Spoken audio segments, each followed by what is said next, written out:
That's just what I sold though. 4 tops, 4 seconds, 4 rocks, 4 building, 4 blocks. Shout to the 4 building, it's like Fort Knox. Bullets like free throws though, short shots. I'll show you how gangsters do, how gangsters be. Alright, what is up? Welcome to another episode of Maximilian Must Know. Today we're taking a look at a flanker of one of the best-selling fragrances of all time, and that scent is Le Mal by Jean-Paul Gaultier. And today we're going to take a look at a daring and pretty risky flanker that Gaultier put out called Fleur de Mal. Now, before we get into Fleur de Mal, let's talk about Jean-Paul Gaultier.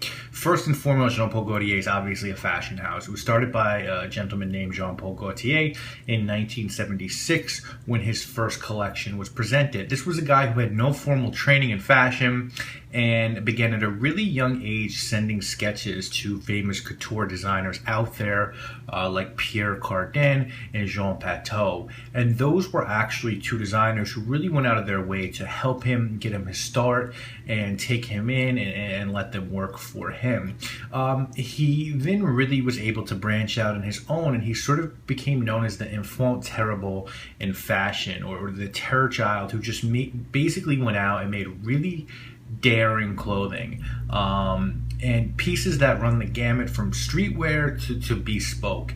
To give you sort of a picture of the type of stuff he was doing, in the 1980s he designed skirts for men, and he also did that very famous bra cone that Madonna wore in the 1990s. He did her whole costume for her tour in the 90s. The first fragrance that they did was in 1993, and it was called Jean-Paul Gaultier EDP for women. They later wound up changing the name to Classique, and then they introduced Le Mal in 1995 for men. All of their fragrances are famous for really unique packaging, intriguing bottles, and rich composition. The fragrances are produced in conjunction with a company called Beauty Prestige International, which also does fragrances for Issey Miyake and Narciso Rodriguez, and they currently have about 87 fragrances in their collection. As far as what I currently own from the house, I have this one, I have the original Le Mal, and this is actually probably bottle 6 or 7 of the original Le Mal that I have, and I also have Coco Rico. And the last one that I do have on my to purchase list is Gaultier Squared, which is a nice boozy vanilla and tonka bean fragrance. I happen to be a big fan of Coco Rico. Reminds me of L'Instant de Guerlain by Guerlain, not the extreme version, the original version. But I would like to see Gaultier take some more risk and make less Le Mal flankers and do newer scents. For me, in terms of Le Mal, this is really the only flanker that I find to be bottle worthy or really intriguing. Now, this one came out in 2007, so it was 12 years after the original that Francis Kurkdjian was obviously the perfumer behind. I think that was his best work, both in a commercial and in a technical sense. He's definitely done some other memorable scents, but I think he really pushed the envelope with that one. I actually, personally, guys, I'm not a huge fan of the Maison Francis Kurkdjian line. I think there's a couple scents in there that are really well done. Amorous, I think, is well done. I think the oud scents are pretty well done, but they're really expensive. I'm not as high on Aqua Universalis Forte as some of my peers. Now, he did come back, Francis Kurkdjian, to do this one, to do the flanker Fleur de Mal. And the note breakdown in this one's really simple. It's petitgrain at the top and the rolling in the middle, and basil and chamomile in the base. But I think there's some more going on here that we'll get into. It comes in a bunch of different sizes, guys. This is the 4.2 ounce bottle. I got this one for $40 on FragranceNet. That seems to be about the going rate on Fleur de Mal. I've seen the price between like $30 and $70 online, so definitely shop around. As far as your presentation goes, this was a tester.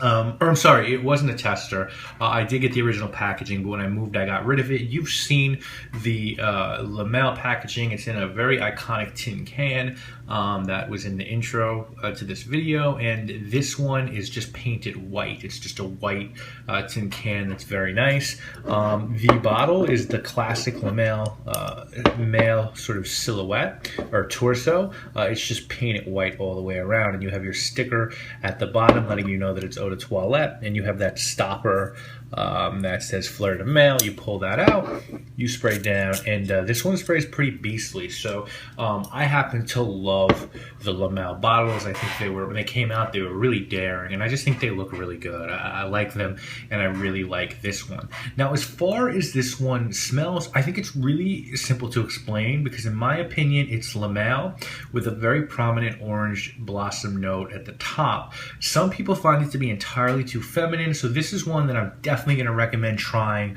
before buying, but it's definitely got that Lamel DNA. But I think it could be construed as a very feminine twist on that fragrance. Orange blossom as an ingredient really shouldn't throw men off, because many classic eau de cologne fragrances have orange blossom in them. The difference here is that there's a really hardcore dose of that orange blossom working in concert with some of the pieces from the original Lamel to give us Fleur de Mal.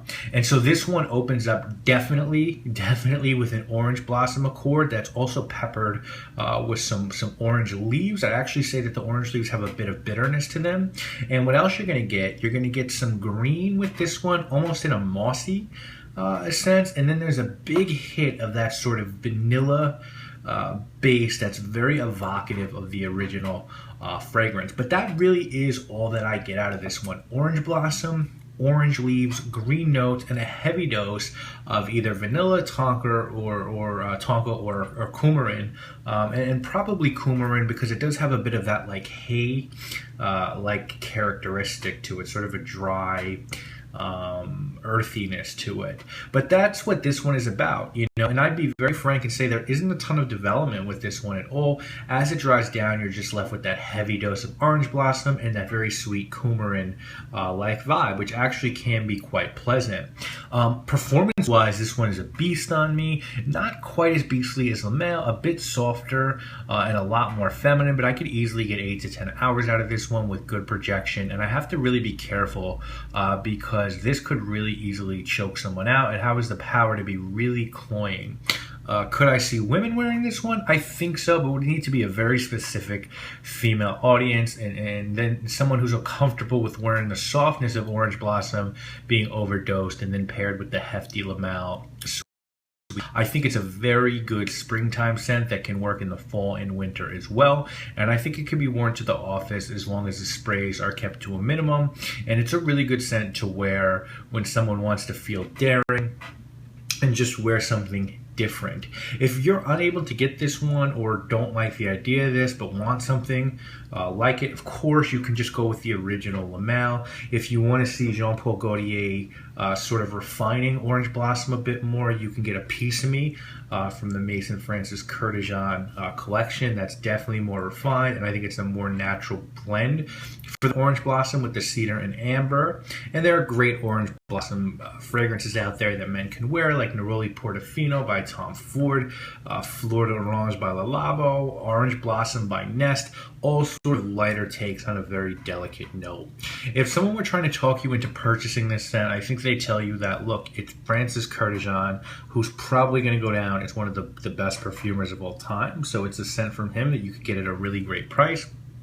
It's a really interesting twist on Lamel. Maybe you don't want to smell like Lamel, but you kind of like the idea of it, so this might be something interesting. And there's definitely a quality to this fragrance, and there's really a quality, I think, to all the Gaultier fragrances. I think if someone were trying to talk you out of this, they might say this one might be too daring for you. It's just not everyone's cup of tea.